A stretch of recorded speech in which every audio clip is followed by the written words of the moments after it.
আপনারা দেখতে পাচ্ছেন ঘটপুকুর বাজারে প্রচণ্ড জনসমুদ্র। কারণটা নিশ্চয়ই জানেন, বিনা কারণে লাঠিচার্জ, যার কারণে আজ এই প্রতিবাদ। শিয়ালদায় প্রতিবাদ মিছিল ছিল, সেখানে যেতে বাধা দিয়েছে পুলিশ, যার কারণে এই প্রতিবাদ। লাঠিচার্জ করে পুলিশ, মাথা ফাটে কয়েকটা ছেলে।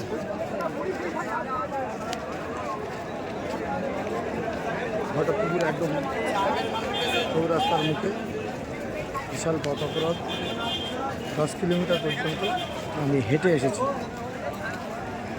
পুরো বাজারটা একদম জমজমাট।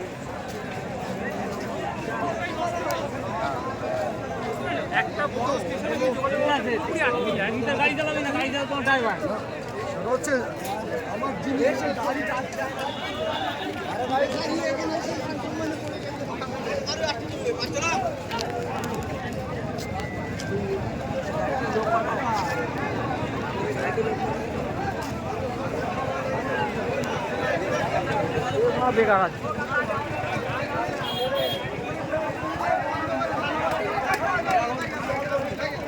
ভাই, একটা বাড়ি যাবে ওটা শেষ হবে 10টা।